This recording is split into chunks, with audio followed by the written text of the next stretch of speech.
Hello and welcome to the Best Overall Show. My name's Cass. This is Joe. Hey, I'm Joe.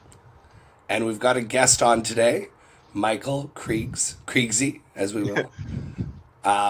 Michael was mentioned in our last episode because he was my amazing round one opponent at Storm of Silence. Michael, say hi to the folks. How's it going, everybody? I'm Cass's favorite guy.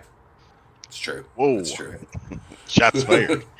At Storm. Shots fired at Liam. Parentheses at Storm.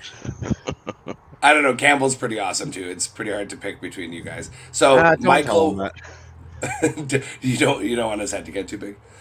So Michael was part of the Codex Creeps, who were the team that both Noah and I exclusively had amazing games with. So I felt like we needed to get Michael on the show ASAP, especially because he has a gorgeous army, which you will see.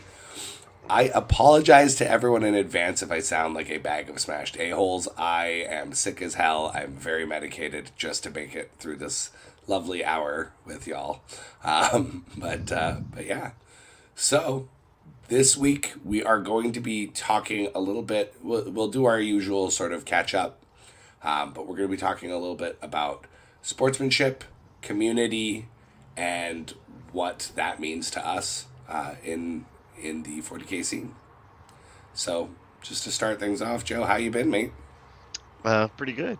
I haven't done jack shit for hobby progress in the last 2 weeks, though, other than like 2 Seraphim. To be fair, you usually have like, I don't know, 6 knights, 2 tanks, and 20 infantry painted in a 2-week span. So yeah. I kind of just felt like taking a short break and gearing up for the next big project I got coming up here shortly. So I'm just in a little rest and recovery period. I did go to an RTT though, and made a horrible mistake. It was an out of body experience that I'm pretty sure cost me winning the whole tournament. What? Okay, we're gonna have to double click on this. What happened? It was the ritual. Okay, and this was the top of round 2. So we had both made a single objective in the middle, and I had tempting target drawn, and he picked the one he made, and he just had a rhino straddling both the center objective and the one he made. Yeah, and I was like, oh shit! I just gotta fly 5 Seraphim up there, charge the rhino, so I'm contesting both objectives. I'll have 3 on the one objective I need for tempting, and then 2 on the other one to give him a 0 on primary the next turn, and then I'll get, my tempting as well. And then for I don't know, it was like somebody else took over. I was like, I'm gonna throw grenades at this rhino before I charge it, and I did 5 mortal wounds to it, and it exploded. Which murdered my Zephyrim squad and dumped 2 units of Chosen on each objective. So that was very bad. Don't do that. Don't overcommit like that. It's really bad. It's really bad. Do the math, because if you can kill it, when you don't want to kill it is exactly when you're going to kill it. Yeah, there was no reason for me to throw grenades. I should have just contested it, got my points. The Zephyrim would have blocked his dudes from getting out of the rhino, like on my side. I mean, there was no reason to do that. It was very bad. I'm a bad player, so let's move on. You're not. You're a good player, but you clearly have your moments. Did out of curiosity, so you did remember that things are OC0 when they fall out of transports, yeah? Right. Okay, cool. But nevertheless, Chosen being in your face. Spooky, scary skeletons for sure. Yeah, it was really bad. Well, yeah, because then I couldn't get onto the objective then, because then he put the Chosen blocking in your face. So Oof. I didn't have 5 dudes left anymore to get both objectives, and the one to get tempting I couldn't do. And I lost that game by 1 point, so that was... Oh, no. Yeah, it was terrible. Good times. Well, it sounds like a great weekend, regardless. Yeah, good times. What about you, Michael? What'd you get up to this weekend? Oh, whale. My uncle came up from out of town, like I was saying. He lives in Vegas, and it was his first time up in Oregon. And he had like an extra day before his flight left. He was visiting my grandma, and it's like, hey, let's get together and hang out. Haven't seen you in a while. Like, cool, yeah, let me show you around my backyard. And so we went up to Tremolo Falls and hiked that. That was rad.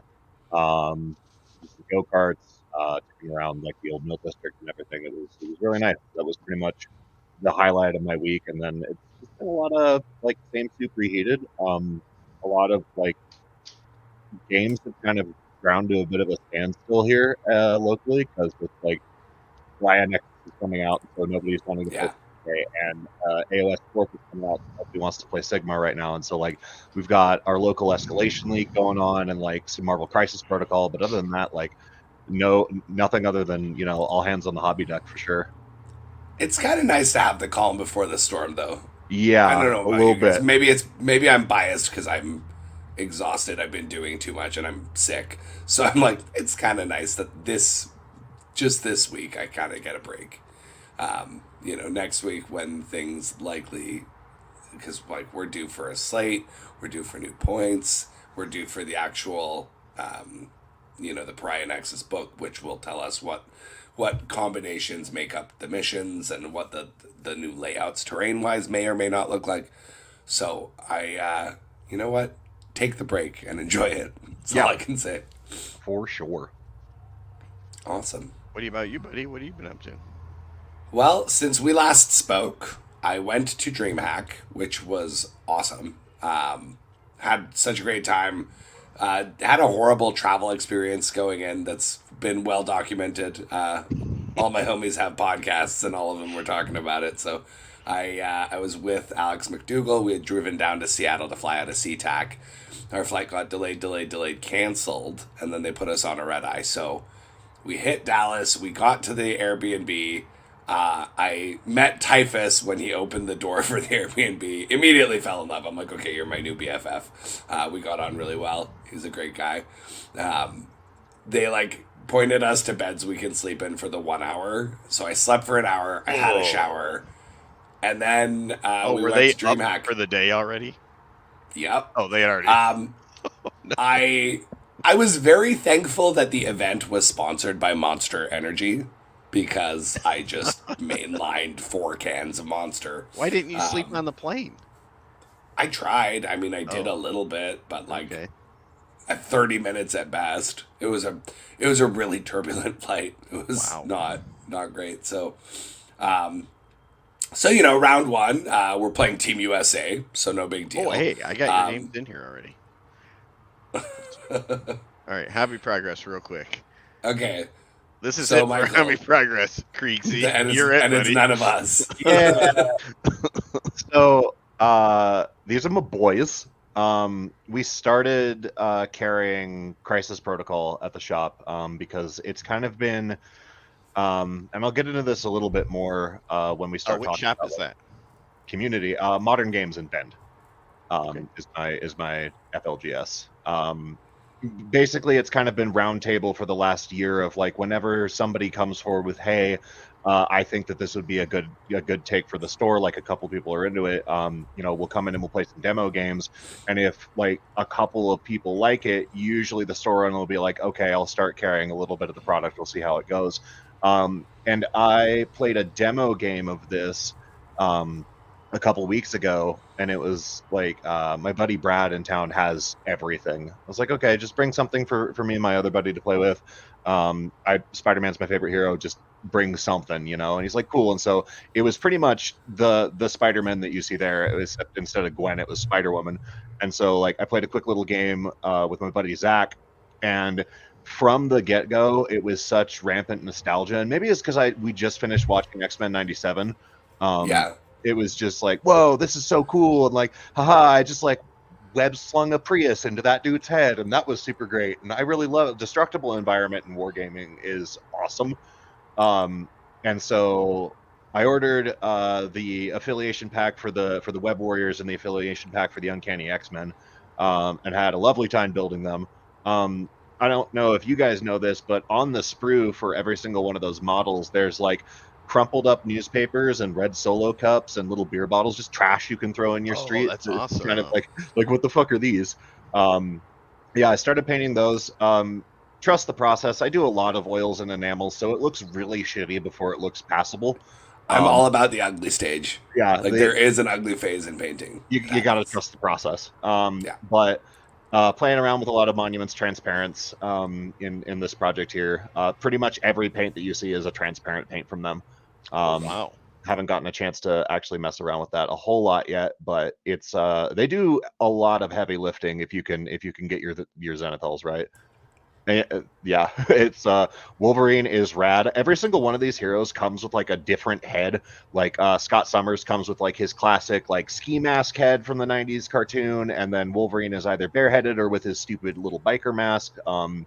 It's pretty cool. These models are rad. You're making me want to bust out the starter box that I own, but have never actually done anything with. It's a good game, man. Play it a couple beers in with a buddy with absolutely no expectations other than you're playing Marvel versus Capcom with your boys and you'll have a great time. Like, it's a awesome game. Good advice. I've heard nothing but good things about it. Proprietary dice is a little crappy, but everything else is pretty cool. And those are acrylic models? They're plastic. Okay, yep. They come multi-part plastic, and they're it was such a joy to build because like the instructions are online through like it will scan a little QR code in the box, and inside of the box there's like this sheet of they give you like a credits of everyone that's involved with the game in every box, which is really cool to see. And the QR code takes you to the website that tells you how to build these things, but every single sprue is numbered like 1 through 5, so you can figure it out yourself if you've been building models for more than like a day. Oh, that's cool. It's really, really cool. The terrain looks so cool too. I'm so excited to paint the like dumpsters and the cars and stuff. Yeah, man. And if you don't want to pay them money, you can just go down to like Walmart and get like a toy car. It's the same thing. Like it's awesome. MCP rules. Noted. Yeah, there was MCP at the charity tournament that I was running. Like I was running the 40K side of it, and I went and talked to some MCP players. I was like, okay, so I have the starter box. Like, how much more do I need to play? And they're like, beer and pretzels. That's all you need. I'm like, okay, cool. Yeah. But yes, DreamHack Dallas. So I had literally never heard of DreamHack before, but I'm kind of a internet boomer, so. I'm also old, so I had no idea before I was told what it was. Apparently, this is a big thing. I've learned. Holy shit, it was a big thing. Yeah. And you could feel it. Like, you know when you're in a place where like there's history there, there's like so much going on that's beyond you and you can just feel it. It was like that. And like the 40K hall, we were in the well lit room, which was like the least exciting room to be in because like you go into the main hall and it's just hype. Like the StarCraft 2 stuff going on was amazing. It was a really cool place to be around. A lot of really awesome artists, gamers, all of these nerds and vagabonds just kind of brought together by this really cool event. So yeah, I had a really good time. Was absolutely so lucky to be there for the first sort of crack 40K had. Funny enough, I hear we're taking over MTG's space for the Atlanta event. Oh, wow. I may or may not be able to go to that one, but it sounds like they're doing open singles and open teams as well. When is so this one was that one invitational. supposed to be? That one is all I know is it's the exact same dates as Cascade Clash. So sometime in October. Yeah, this is why I'm not sure. Wait, October? Isn't it in March? Cascade Clash? Or are they doing a second one? Second one. Oh, okay. Yeah, second one. So. All right. But yeah. So this is me in the airport after hearing that my flight... Like, I've already been waiting all freaking day. And we just got the cancellation notice. So I was like, screenshot this. Like, that's... to see... Oh, that's beautiful. That's so beautiful. I love everything about that. The droop in the eyes, the tiny little curl. That looks like a man at the end of his rope. Yeah, so I just needed y'all to see that. Thank you.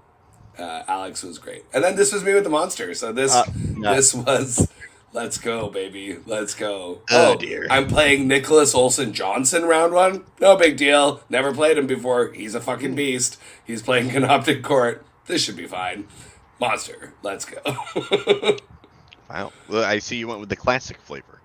Yeah, you know what? I drank so much Monster by the end of it. I think I had every single flavor they had. Wow. I started off with. Were they just handing them out? For us, they were. Oh, They- wow. They had and it was awesome. We got special access to, because our thing was an exhibition and it was invitational only. All of us had full access to everything. There's this content creators lounge that we had access to, but they also just brought free Monster and put it on the desk for us, so I didn't have to go far. That's really cool. This was my hobby progress. So I finished painting Fate Weaver for Mr. Nanavati. I tried to Nick proof this model the best I could. Things are pinned. There's a handle on the base that's an obelisk. If anyone's ever seen Nick play on stream or IRL, he is an agent of chaos. I don't think that flame tip coming out of his finger made it through the weekend, to be honest, but otherwise he's in good shape. So I was pretty happy with how it turned out, and honestly my favorite part were the little flame boys on the base. Yeah, that's rad. There's just something so playful about them. Are those posters on the wall behind, or is it giant pieces of artwork? Those are giant pieces of artwork that are dividers. Oh, okay. Yeah. Gotcha. Cool. Yeah. Oh, it looks fantastic. Thank you. Yeah, I was pretty happy with it. Nick was pretty happy with it. Everyone was happy. And That's actually, pretty hard I just bad, kind my of- dude. Very sorry. good. I said that's pretty hard bad, my dude. That's badass. Well done. Thank you. I did sidle over to his table every time he was getting compliments, and they would be like, "Did you paint these?" I'm like, "Only the one that you're complimenting specifically,"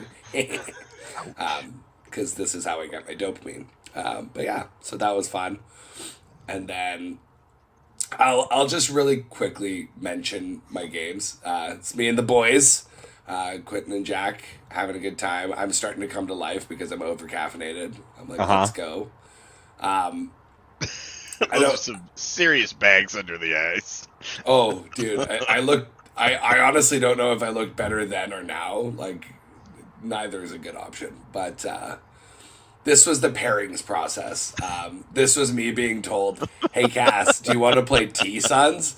And I'm like, no, I fucking don't. But they're like, "Cool, you're playing T-Sons." Yeah, this is round 2. That's the face that O Fortuna is playing in the background. It's a slow zoom in. Yeah, it was amazing. So I wanted to share that image. So good. Yeah. So before we keep moving on, so just go back. Because now you're getting into. I like Jack's sheepish grin on his face. I don't.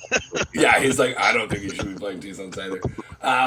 So round 1, we were against Team USA. I got to play Naj, and he was playing Canoptic Court. It was priority targets, so I kind of knew we're gonna be drawing on primary, and what I had that as in my matrix. Oh, was here a 10. I got his list right here. Hold on. There we go. Boom.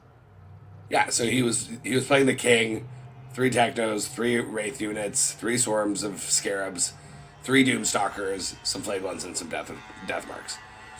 The Doomstalkers, I knew, that plus King means deadly shooting.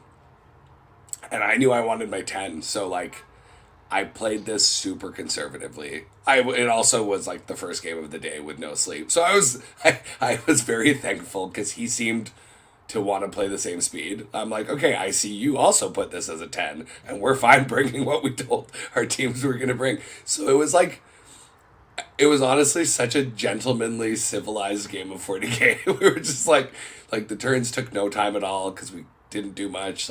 The secondaries were kind of going his way, so I did have to push a little bit with some shooting stuff.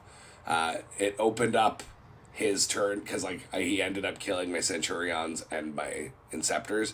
Once that happened, I was like, oh no, he's being asked to push now by his coach. What did he kill so him he with, starts pushing Doomstalkers? into me. I Did he kill killed the him? Doomstalkers though.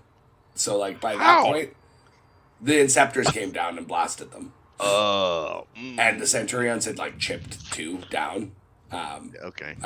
So it just kind of worked out. He had the king hiding behind a wall, and then he had all the wraiths in the world coming at Calgar and Co in the middle.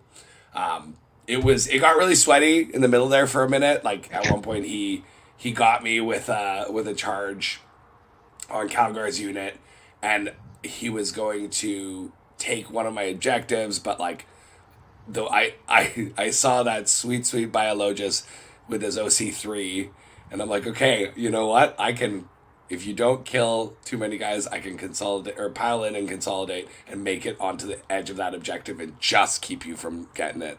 And so there was just like little micro battles that were happening.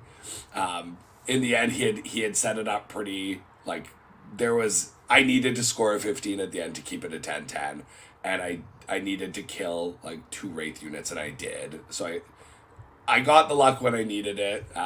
It was a sweaty game, and it was absolutely just delightful to play Naj. Like, him and I have played near each other in passing many times. This was the first time we got to play.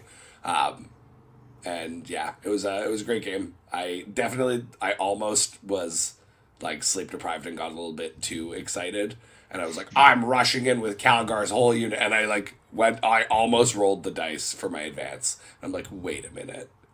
No. This is Teams Warhammer. I'm here to do a job. And we were talking about it afterwards. He's like, I was so nervous when you were about to do that because, like, I put this as a 10 too. And if you do that and it works out, that's big. And I'm like, yeah, but if it doesn't, that's also big. So yeah, that was game 1 with the lovely Naj. Game 2. So this is what you saw my face about. So Mac is known as the beat dominator. There's a whole story. He's a hilarious guy, and this was my first real rep into like modern T-Suns. You know, I'd played them near the beginning of the edition at Tacoma, but it wasn't what it is now. People hadn't figured out how to play them, and Mac knows how to play them. Let me tell you. So this was round 2. We were paired into Pro Tabletop, and I was thrown directly under the bus and told, do your best. I had this as I think I put it as a 4 as my matrix. I ended up getting a 6. Yay. But Awesome. I literally said to Mac, I'm so happy that you're such a nice guy, because if you weren't and you were playing this goddamn army at me, I might have to like fight you. Because they just play their own goddamn game. They're not playing 40K. They get a psychic phase still. What the heck? And it's just, at one point he like made a joke that I was -1 to hit on top of stuff, and I was so beaten down that I just accepted it. And he's like, I'm kidding. And I'm like, honestly, that's the most reasonable fucking thing that you've told me that your army can do.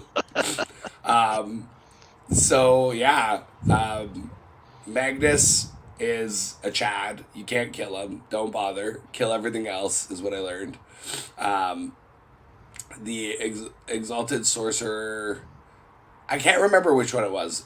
It was either him or actually it might have just been the regular Sorcerer with Arcane Vortex. One of them was leading a unit, and the whole shtick basically is like they yeet a unit at you, which they can do because they can move a unit 3 times if they so choose. And then he can see you behind your wall. So everyone can see you behind your wall. And they all just shoot at you. I lost Calgar's unit turn 1. It was insane. It was just like, blah, Calgar and all friends dead, except for the apothecary. He lived. But like, it was insane how aggressive he could be from the safety of behind his own walls. It was a scrappy game. I think I blacked out at one point. This is not the game to be playing round 2 with no sleep and only. Is this all in one day?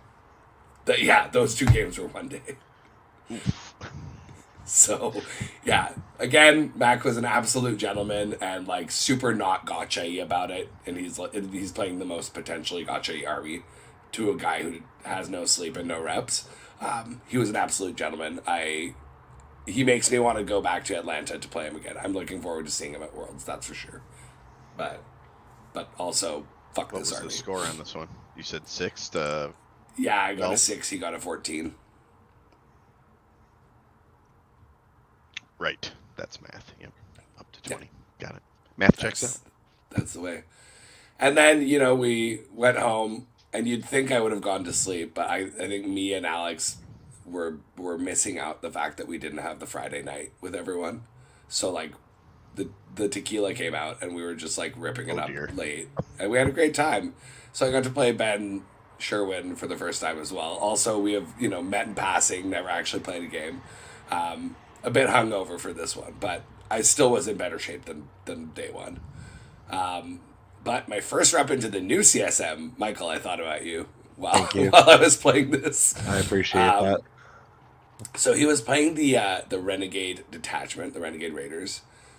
He had his 2 Chaos Lords in 2 Squads of Chosen, 2 units of 10 Warp Talons, and a 5. More on this unit shortly. Crikey. Uh-oh. 3 Bikers, 2 units of 10 Cultists, and then all the tanks. So 3 Predators, 2 Vindicators, and a Rhino. This game was really fun. This list was really fun, actually. I look like at the end of the game, I'm like, Ben, it spiritually feels similar to what my list does. It just does it differently. He's like, I couldn't agree more. What do the these 2 tanks- enhancements do on the leaders? I don't recall offhand. It didn't really come into play. Michael, do you know? One of them is reroll all hits and wounds if you are within 12 of the enemy deployment zone, and I think the other one is a CP farm. I think. I'm not Sounds super. about right. It's interesting to see a Raiders list without the Mark of the Hound Scout one. Like, that's really, really cool. I like that a lot. Because everything that I've seen from Raiders is like, you have to take this, and this guy was just like, no, I don't. And I mean, like, Ben's an amazing player, so I would trust his judgment too. And like, those Warp Talons kind of make the list. So he's putting all this pressure on you with the shooting. He's reserved 1 Vindicator and 1 Predator. I, of course, forgot entirely that those existed because I was not in a great state. But that's okay. I killed them anyway. So my list is very good at killing vehicles, so I ended up killing all his vehicles. But the Warp Talons, man. So here's the combo of what they can do, and it's amazing. They have a boatload of attacks just to start off that are twin-linked AP2 1 damage attacks. So he just drowns you in high AP attacks. But the neat thing is they ingress outside of 12, and then they move 12, and they're like right in your face, and they charge you, and they can't fail. And then they fight you. Now, if they kill you completely for a CP, they go back up into reserves. But if they don't kill you, they spend a CP, they move out of combat, and then they spend another, and they're back up. Oh, no. So you can't catch them. Wow. Yeah. So I agreed with Ben. We were talking about this because I was like, you're making me want to paint my CSM, bro. But I think the 2 10-man Warp Talons is like as much as you want because you can only do that cycling efficiently with like 2 units tops. Mm-hmm. And his 5-man was good at just like killing my scouts and harassing my chaff units. So this was a really cool list, really great game. Absolute like fun time. But at one point, because we're both quite exhausted, and he forgot to ingress of his Warp Talons, and I was kind of like, I want you to be able to. He's like, no, I messed up. Like, I have new information that I didn't have. And so when he was trying to bang out his 9-inch charge on his turn, I was cheering for him, and then he made it, and I was so excited. Like, it was wild. It became one of those games where like we're rooting for each other. Absolute good time. It kind of like I fumbled a little bit on the very last turn, or the last couple turns, and I gave up some dumb points, which ended up in a 13-7 for Ben. But alas, at that point, I was already tapped on the shoulder, and they were like, we've got the round. Have fun. Oh. I'm like, oh, okay, cool. So what had you predicted it at? I think I had this one as an 11 win for me. which, you know, there was points where I was trending towards that. Had I not forgotten that he had 2 tanks in reserve, I would have played differently. And I think there was a path to my prediction. But, you know, alas. He put the Vindicators in reserve? He put 1 Vindicator, 1 Predator. And what happened was, like, I drew a secondary that made me want to be in his back corner with my with one of my Inceptor squads. And I completely was, like, not thinking that he had these tanks that swiftly came on and destroyed me. And I went to the bathroom and I came back and I was like, wait, what are those 2? I just killed all your tanks. He's like, they're the ones that were in reserve. I'm like, oh, right. Shit. Oh, no. So, yeah. Lesson learned. Those predators shoot real hard. Really hard. With dark really packs. Hard. Wow. They really do. Yeah, so a lesson learned, if you are going to travel to an event and wanting to perform, try to leave an extra day of buffer traveling in, because like I did not recover in time. But that being said, we still won the event. I did my job. I jumped on grenades and did well. And yeah, so DreamHack Dallas was a great success. We won it. Yay, Art of War. Awesome. Congrats. Very Thank cool, you. man. Yeah. All right. Are these is this your trophy? These little Yeah, so red these things? those little like gold things, you're supposed to wear them if you go to another DreamHack on your lanyard as like Oh. I've won first place, I've won second place, etc. Oh, damn. So, you know, it's cool because like the winner of StarCraft 2 also gets one of those. So I have that in common. He also gets $4 million that I don't. Oh. But, you know, It's not that much of a years difference or between you guys, though. pretty much, right? 25 years as an esport, fledgling esport just starting out. There's a difference. Wow. I don't see yeah. it. I mean, you're right there. Same thing. Practically. Practically. So yeah, had a great weekend, and then came back. Also had delays on our way back, of course, but that's just travel. Jeez, what? Just from storms? Yeah, Dallas What the had heck? a bunch of storms happening. Wow, just thunderstorms? Yeah, That's like winter. That's like a winter thing. The horrible delays. It's just so bizarre. Yeah, I was not expecting it, to be honest. Was not expecting it, but alas, it was what it was. More pictures of the team. That's was a cool starting. photo. That's sick, honestly. That's so cool. Yeah, Love it was that. cool to be a part of like 40K breaking into something outside of itself. And there was so many people that like came and chatted with us, and you know, if we're going to grow past the people that already like are interested and invested, it's going to be things like this that push us into that next level of growth as a global community. So it was We really cool to be a gotta part of we it. gotta talk about the way you take team photos, though, man. Like, you're just a floating head in all of these pictures that I see you in. You gotta get like out in the front a little bit more, so that you don't just look like I mean, you're like the neighbor from Wilson. yeah, Home yeah, Improvement, exactly, yeah. from Home Improvement. Oh well, like almost though. You can see my whole face at least. Yeah, we could get like a picture of your face, and you wouldn't even need to be at events. Nobody would know the difference. You just glue it to a popsicle stick and hold it up. You know what? I'm not mad at that for the ones I can't make. But, This is pretty good. yeah.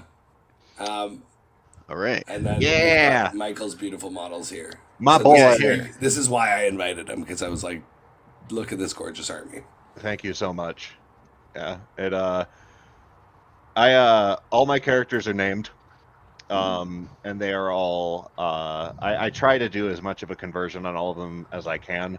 I don't like just basic kits. There is usually like bits and pieces from all of my buddies' armies in them.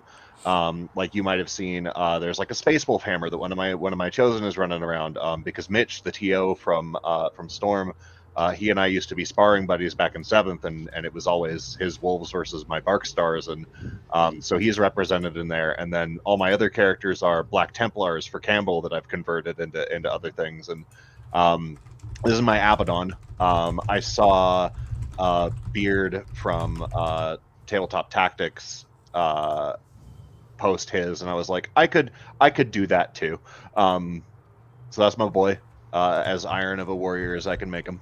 That's awesome. What's the little like Iron Warrior symbol on his chest there? Is that green stuff or is that? I'm pretty sure that came from like one of the Iron Circle Domitar dudes from 30K. Oh, the from big way back. robot thing. But all the cables are green stuff that I did. I think his Talon of Horus is like a normal Terminator thing that I like cut and glued like bolt pistols to. Jewelry chains for his little modesty curtain there. And then yeah, that's my boy. That looks really cool. What's his name? Galvanus the Unyielding. Oh, all right. Yeah. Is he a veteran of the Horse Heresy? No. He's a new lad. He's on the up and coming. He started. His lore isn't that fleshed out. We had him for a little bit of a guest appearance in one of the narrative campaigns that my buddy ran as kind of like the warsmith who showed up at the last minute to steal all of the glory. From my Master of Executions who had been fighting all campaign. So he got the big fancy base and the big cool armor, but really he's done absolutely nothing at all. All right. Chaos's version of management. I love absolutely, it. Absolutely. This is my apostle that I made out of Helbricht. Oh, slick. Okay. Yeah, nice. Yeah. That looks really good. A lot of my characters are Black Templar models to fuck with Campbell. I love it. A lot of them. Yeah, that looks really good, man. Thank you so much. Is this fluorescent paint you're using for the? Yeah, golden acrylics, fluorescent paint, and like white ink. It's I mean, it's. I haven't gotten to play with all the Monument Hobbies fluorescent paints yet, but so far the little like $9.99 bottles that you find at craft stores are amazing for doing like wacky OSL. And green is the best color for evil magic. So it's true. That is scientifically proven. Yeah. And are you airbrushing this on or applying with a paintbrush? Both. So typically, I don't know if you've ever seen El Miniaturista do his. Yeah, he's a wizard. But his thing is like, he'll go in and he'll do like panel lining with white inks, and then come in with the airbrush and do like a nice little halo to give the glow, and then go hard with some fluorescent airbrush, and then like you'll see on the flames on this, that's just dry brushing of a different green over that. My buddy Zach actually showed me how to do that. He is Luminous Figure Painters on Instagram. He's wonderful grimdark artist, and a lot of inspiration for this army and how it's come out kind of came from him. Very cool. And which model is this made out of? So that's just the Black Templar Marshal and a couple of pieces in the Master Possession kit. Cool. I thought it was suitably cool. I hate the Master Possession, just the way he's standing normally. Yeah, it looks dumb. He looks like he belongs as like a figurehead on a ship. He's not really like a good chaos model in my opinion. So love that helmet though. Yeah, the helmet's rad. You took the right part from him, in my opinion. And his glove, his little like stress ball glove, that was also from him. Yeah. I like the little like canisters attached to his staff. That makes it look very Iron Warrior-y. Yeah, that was like the last minute addition of like, this doesn't look like Technomancer enough. I know. I'll glue some flame tanks to it. Yeah, that'll do. Perfect. It's. I mean, yeah. Silly me. And that's my Forge Fiend. What's going on with these legs? So, he skipped leg day. No, all of my demon engines are converted to kind of look like they're in a running pose, or like part of like a little more dino than usual, because they're Dinowatts, and they always have been. And back in 7th edition, there was a formation that we had that was the Warsmith's like hunting pack, and I had the idea in my head of when I'm moderately better at posing miniatures, I'm gonna do some cool poses with these guys, and I did. So he's kind of like rearing up on his back legs. You can't really see it as good in that photo, but in one of the other ones where I just post my whole Storm of Silence list, you'll kind of see him a little bit more in action. That looks really good. So have you been playing this army since 7th edition? I mean, longer than that. I have played Chaos Space Marines since I started playing back in 4th edition. So like I had the 3.5 codex when I started playing. I got to experience a taste of his power and knew nothing to do with it because I was a dumb little baby man. But in one form or another, my entire 40K career has been Chaos Space Marines. Wow. Well, the passion does show. I mean, Thank you. Like through the models, through how you play, through your approach. It's infectious. Thank you. In a non-nurgly way. Oh, I appreciate it. Yeah, I wish Nurgle would stop being the best mark in the world. I'm really tired of marking things Nurgle. But in the new codex, I don't have to give people marks if I don't want to. So that's pretty great. Yeah. Agreed. Yeah. My oblets, my main mans. The things that failed to kill even a single centurion. That to be fair, that was me rolling fire. That was me rolling absolute fire. That wasn't you. Yeah, it's a poor craftsman that blames his tools and a salty sailor that blames your dice. So we'll just say that it was their fault. These are little bits and pieces from everywhere. A couple of the ye old, I think Colts 3D called them the Safety Chevron Second Amendment enthusiasts was their like copyright name. They've got like some guns here and there. The bodies are from Necromunda Ambots. The legs are from like the actual oblit kit. I just didn't want like the diaper, and I didn't want all of my oblits to look exactly the same because we never got like a standalone kit for them. So these are two of them. These are the two that failed to put even a single Centurion down, and then failed their charge against Calgar, and essentially handed you the rest of the game on the silver platter. That's true. They did do that. I will give credit where credit's due. You'll be happy to know that they cranked it up to like 14 for the rest of that tournament, though, because they would not be denied kills. They killed Angron in Overwatch in round 5. Wow. Yeah. Wow. From full? From full. Well, they were flat 6 damage, and we're chaos. We explode on 6s. So. Wait, obliterators do flat 6 damage with their melta profile. Yeah, if you were within 12, they changed it in the new book to where their melta profile is actually 18 inches, but all their guns used to be 24. So you would drop in on a deep strike, you didn't even need to wrap it, and it's like, oh cool, I casually do 18 damage to your knight with this stupid melta profile. And this is the profile that failed to kill the Centurions because I just made all my saves. With it sure was, Cass. It sure was. Yeah. Fucking guy. Solve for that wound. So much. I am a slug and I am sizzling at it. No, it was wonderful. Yeah, them boys. Love those things. Yeah, they look really cool. Thank you.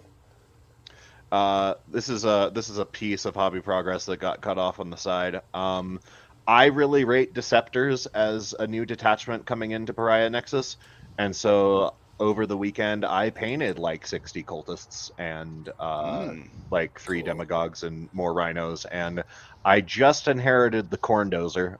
It is in need of some serious repair and TLC and a lot of hazard stripes. But you can put him in Wharf Pack and he's kind of fun. And I've always wanted one. I've always wanted one, and now I finally have one. So he's going to get sufficiently 4th Legioned. And then maybe you see him on a table for Slaneshmus. Beautiful. And how do you feel about the Iron Warriors detachment? It's not great overall. It's got some fun tricks. It being the detachment that has Tanglefoot is really interesting. And on-demand 5-out Feel No Pain on 3 wound models is really, really cool. It sucks that their ability is only in shooting, but that's a really big survivability boost into anything that's trying to kill your armor. I think it's got some play. It's just not as like, let's take how killy you are and pushed it to 11 as some of the other detachments are. And it doesn't have like really solid, I need this thing to go away damage stratagems. But it's very tanky, it's very fluffy, it's very thematic. Some of the enhancements are really cool, and if you can get them to work, are very funny. There's You're one of that course referring to the anti-fortification enhancement. yes, that's my favorite one. Warp Tracer is also pretty good. If you put that on a sorcerer and it and Death Hex go off, you're effectively getting like an extra +2 AP on something, and your predators are already an extra +1 AP when you're shooting an infantry. So like there are some cool combos. It's just not as dead killy as the other detachments, but we'll kind of see, because as and when balance comes out and those other detachments get a look, Fellhammer might see a little bit of a creep. Okay. Is my expert opinion as a guy who used to be good at this game. I'm a guy who's never been good at this game, so Hell yeah. I'm And looking I'm up the the guy hill. You're telling you looking down the both that hill. you're. I'm the guy telling you both that you're both wrong, but okay. You're both good at this game. Oh, thanks, Dad. Yeah, so that was So, hobby so progress. speaking about this game, so round one, Storm of Silence, I pair against a name that I'm like, this is familiar. Well, it was familiar because the prior year where I won best overall, Michael won best sportsman. And so we're setting up for round one, and like everyone keeps coming up. Like all of the TO, the TO's wife, the refs, everyone keeps coming up to our table and being like, "Oh, you guys are gonna love each other. Oh, this is gonna be the best game of 40K like ever." And I think that speaks to like where, Michael and I both value the social contract in this game.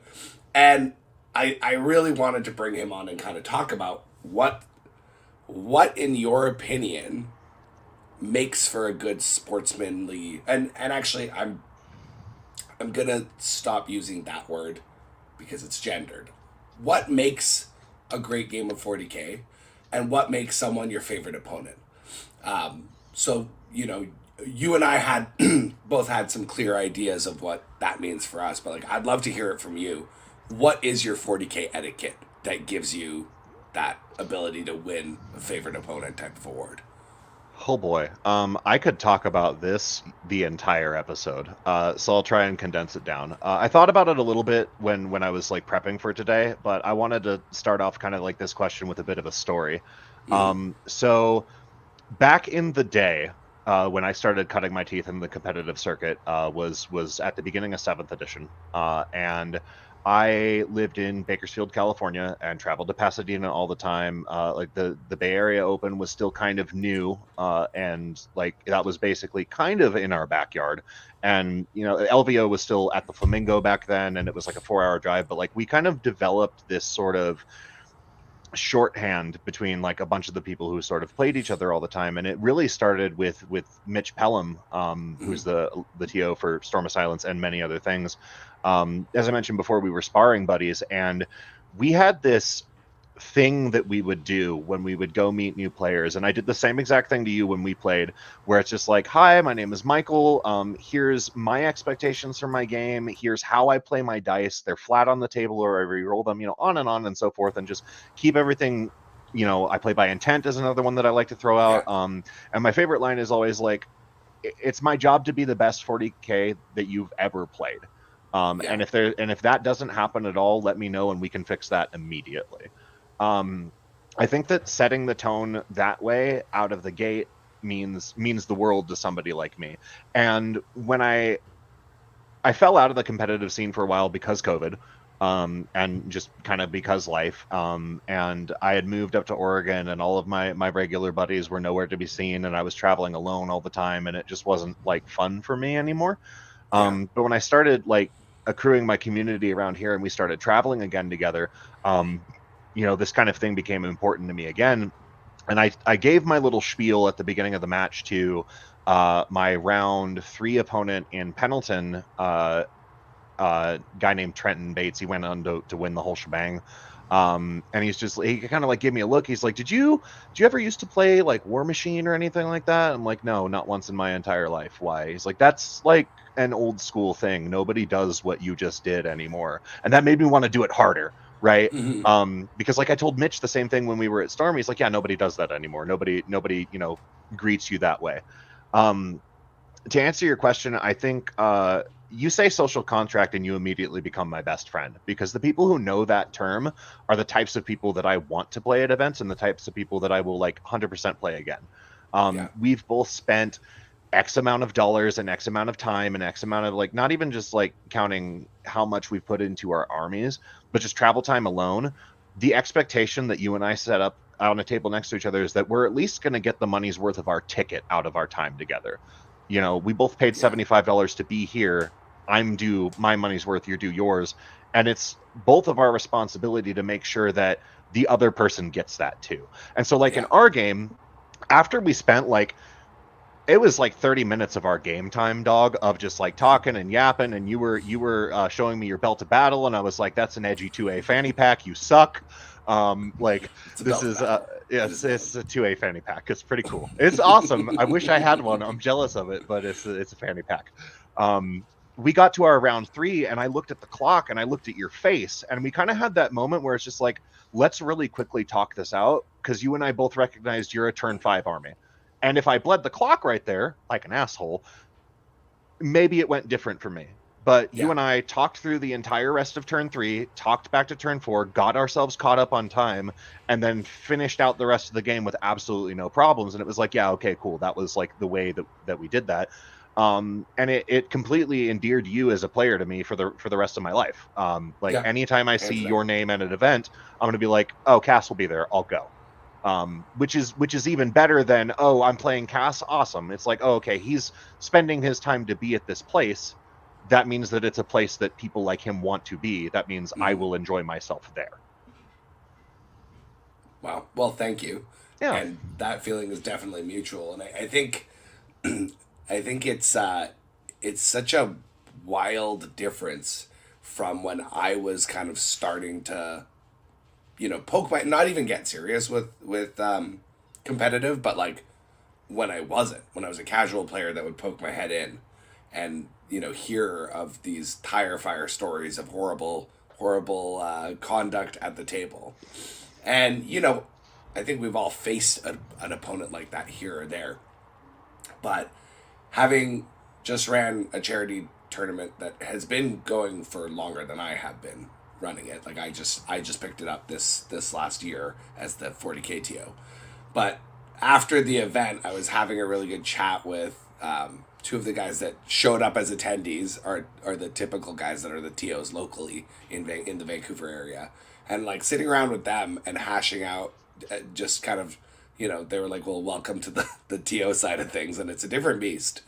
But realizing that like we have such a great community locally that over the last, I don't know, decade, the bad actors have been kind of pushed out or re-educated to like, hey, this is the way to do it and this is why. And, seeing a diverse set of people showing up, not just the people that like have been showing up for the entirety of my competitive career, has been really cool and really rewarding. And hearing people like women that play in a tournament have a positive experience front to back, 3 great games in an RTT type situation, like that is what, for me, why it's so important. Like, you nailed it. Everything that you said is exactly like you were the first other person who had a dice spiel. Because I have dice spiel. I have a dice spiel. And it's on the table flat, or I re-roll it. Like, that's just how it goes. And it's a little bit superstition, but it's also just fair play, because I don't ever want there to be a question of like, why'd you re-roll that 1? Because I'll also re-roll the 6. Well, and I'll be candid with you. When I was like younger, the temptation to roll a dice I normally wouldn't re-roll was there. And I don't want to be a piece of shit. So I removed the ability to be a piece of shit by just being like, hey, here's my rules. Now you know them. I know them. Mm-hmm. There's no question. When I pick up that dice, you're not like, wait, why did you pick up the top dice? Well, it's part of my spiel, and I tell you. Right? So those are kind of the building blocks of that kind of a high quality game and community that you're trying to build. And I think the net outcome is you get a more diverse group of people coming out to the games, and kind of like with DreamHack, it's an important step in the growth of the global community, that we make sure that we're doing this in a way where it's inviting the new players. A tournament can be daunting, um, especially if it's not something you're used to. Or But if you come from a different side of wargaming, like if you take, like, a lot of people are coming to our hobby from Armada, from X-Wing, from even Magic the Gathering. They're coming to this yeah, and they hear the phrase, and I've seen it locally in my community. They'll hear the phrase tournament and they're like, okay, this is the most intense and important thing that I will ever do in my life. And then they show up and it's just like, oh, it's nerds having dice fun. yeah, What? Um, it's a stigma that we have started to break a lot in this sector of the Pacific yeah, Northwest, and I'm super happy for it, because, like you said, there used to be a couple bad actors, in the area who shame, and they've kind of either reformed or they've seen themselves out. But, like, you also don't ever really hear about, like, the cool shit that goes on at tournaments, like the right, certified bro moves. Toot my own horn, beep beep a little bit. My last opponent at Storm, uh, guy named Ryan Brown, who was my round four opponent at Pendleton. We kind of reconnected and had a big hug. Do you know those awful L-shaped crates that they had there? yes, So I had the biggest, like, giant IQ play. He was playing World Eaters. I jumped all my havocs up on top of it, and he's like, "Hey, so, like, if Angron wants to charge there, how does he do that?" And I'm like, "Well, you just get within 5 vertical of it, right? That's what you do." And he starts to move. I'm like, "Check this out, though. I'm gonna Overwatch. This is calculated. I'm calling my shot. I'm going to Dark Pact you, and then either I'm going to die to my Plasma Overcharge, or I'm going to die to my Dark Packs, and I'm going to move this one model off of this thing. It's going to turn your 5-inch charge into an 11. Are you ready for this?" And exactly what the hell I said happened. And we called the judge over, and he's just like, "Yeah, that's an 11-inch charge." And I could see all the color drain from dude's face, and I'm like, "I'll tell you what, let's reverse that play. It's funny that it happened. If you move Angron literally everywhere else and I anywhere else, and I get back my CP, we can time warp this whole thing." And he's like, "Thank you so much." I'm like, "Yeah, because it's not a game unless we do that. Like, that's not, like, the game is over turn one.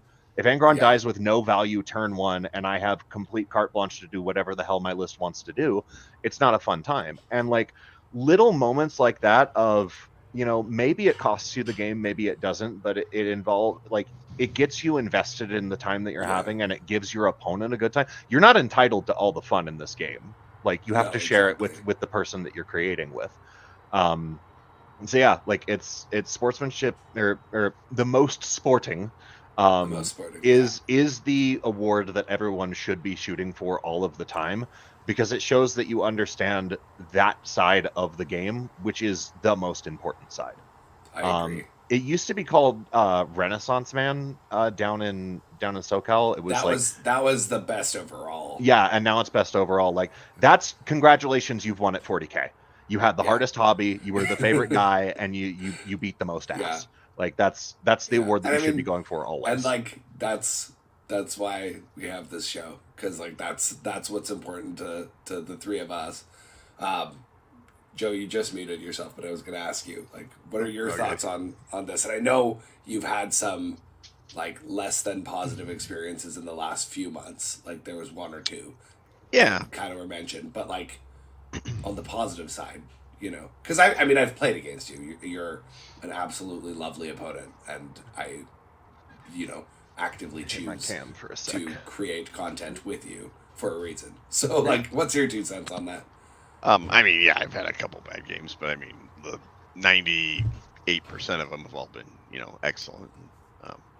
That's what you expect. I feel like, Yeah. um, but Well, because like we're at this point adults with mortgages, and like yeah, we're choosing to spend, as Michael put it, like you're spending the, if nothing else, the cost of the ticket, if not the time off to travel, et cetera, to be at an event. And I think it's fair to have that expectation. yeah, absolutely. I think the biggest thing is just just be honest with people and be honest with yourself too, because I mean, it just kind of goes back to the golden rule. Like you don't want to get scammed by somebody, so don't try to scam other people. So it's good that Exactly. you establish those rules before the game starts. Like, hey, I'm going to re-roll my dice if they're cocked. Some people like to just roll them in the dice tray.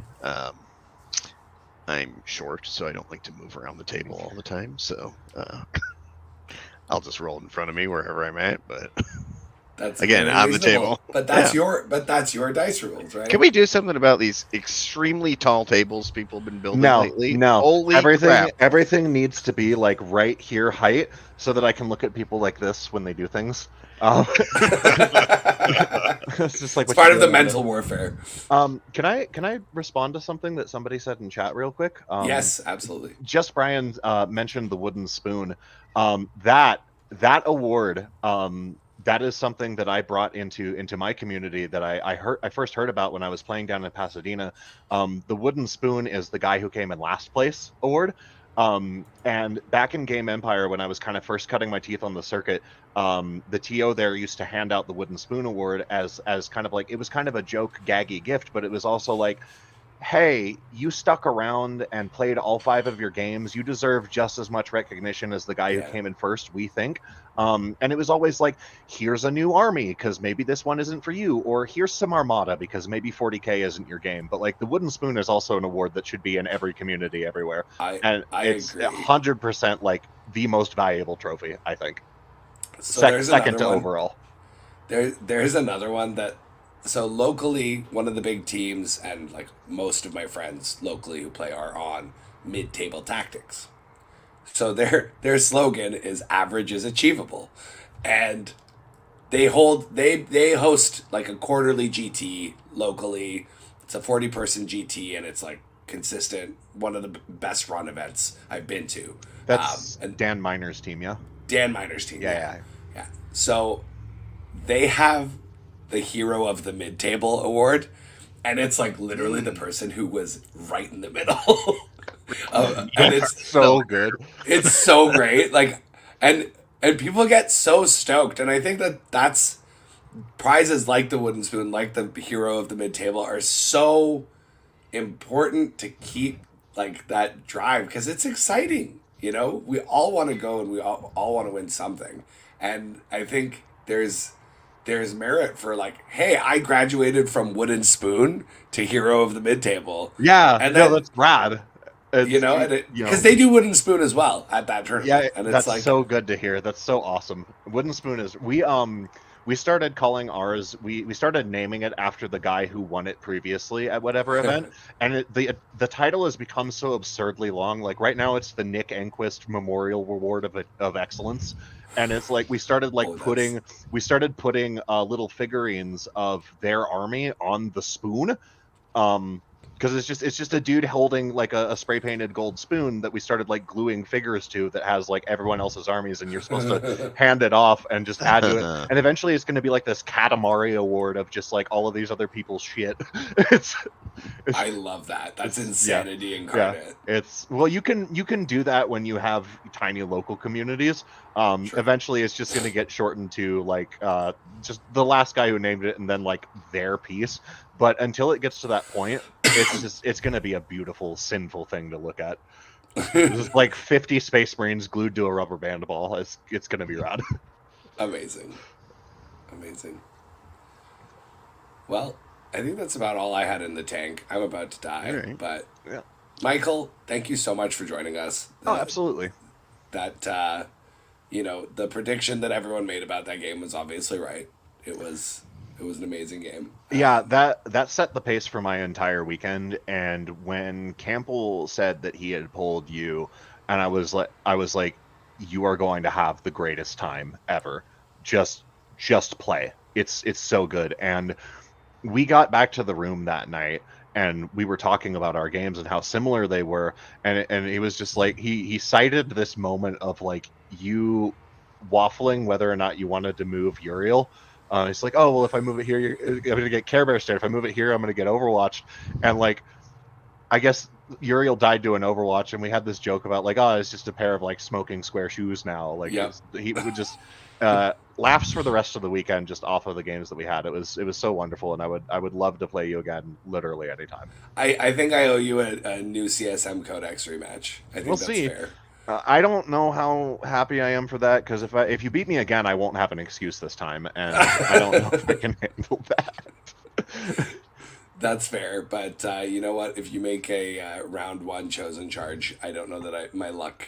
Oh, I had you so bad. I had you so bad. did. I had you You so did. stinky. You really did. I was like, how scared are you? Out of 5, you're like a 3. I'm like, bullshit. You were so scared. You were shaking in your square shoes. Who won the Blood Ravens army? I didn't catch his name, but he was very excited. And actually, I meant to tell you this, Joe. Nick Freeze of Play on Tabletop, he won best overall at my event. Okay. And Awesome. when he saw that army, he came to me. And first of all, big kudos from him and from the Play On team. He said, I have to make sure that whoever wins that army comes and plays it on the stream. Oh, that's awesome. I'm going to make sure that credit is given where credit is due. All right. But also, like, you know, you should just come to Vancouver and go play on. I'll make it happen. I might do that. Because they definitely approved of your painting standards, good sir. Okay. Well, But yeah, thanks again. Thanks to you and thanks to Liam for redonating that. He wanted a charity hammer. It was a Blood Ravens army that Joe had masterfully painted. And the box that was holding the raffle tickets for your army was like overflowing. So awesome. I can't thank you enough. Like we raised so much money. The main charity that Toss Your Capers gives to every year is the Lookout Society, which is a local charity that helps the unhoused be housed. And in fact, awesome. like in my apartment building, there's 4 buildings. One of them is run entirely by the Lookout Society for Low Income Housing. So they do a lot of really cool outreach and good things for people. And that army helped drive a lot of dollars. So again, thank you, Joe. Well, awesome. And well, I mean, that's on Liam. He's the one that decided. Oh yeah. Back Oh, up. he won best painted, so he was happy too. Do you either of you guys got any events coming up here? Slaneshmas. That's the next big radar one for me. Is that in the end of the year? Yeah, Mitch is running it. It's in Ocean City, Washington? Question mark. Something like that. December It's a 7th and beautiful 8th. place. Very excited to go to that. If you can, love to see you there. I know that myself, Nick, and Campbell at least are going. Okay, well, you're making a pretty good case. It's also an ocean town in winter, so like everything's gonna be really cheap, and we could get a little silly. I'm not mad at that. Okay, you're making it hard for me to say no, which is good. For me, honestly, the next couple months, like I think I'm going to an RTT at the end of this month. The next couple months are really busy with not Warhammer stuff. In July, I am the best man at a wedding. I am the MC at a wedding the next weekend. Whoa, after the MC. Dang awesome. Skippy. It's a role I am good at. When I was a kid, like all my report cards from school always said, Cass is a bright student, but he talks too much in class. I found a way to leverage that power. But yeah, and then before I know it, WTC is coming up, which I may borrow Hammer and Army and do War Masters. We'll see. But yeah, so life's busy. Less Warhammer busy. I'm missing Tacoma, which is sad for me. But what about you, Joe? What you got on the docket? I have a GT next weekend. Ooh. Back in Wisconsin. So it's the Battle for Middle Wisconsin, I believe it's called. It's got like 50, 60 players. Okay, so you're always the one that reminds me, and I never remember. But take pictures because we're going to talk about it in the next show. Okay, I'll do that. Good man. Show me how it's done. Are you buying that Ultramarines gamer chair? I've already pre-ordered it. Like literally the day I saw it, I was like, "Oh, that's mine." Yeah, absolutely. Okay. All right. Absolutely. You will see it on the show at some point in time. Excellent. So good. So good. I felt like they made it for me. Yeah. You know? Me and a handful of others. Yeah. It's a good chair. All right. I mean, I have a Secret Lab chair right now. I have the same chair, but it's just a reskin? it is. I bought the whole new chair. Like, I don't care. Oh, okay, I'm reckless. Yeah. That be considered DLC? I guess. Yeah. IRL DLC. Let's go.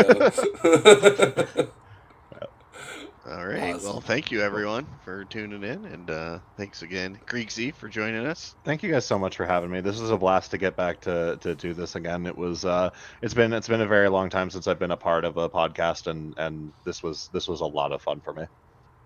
So Thanks for joining. Of course. All right. Have everyone have a good night. Take care, y'all.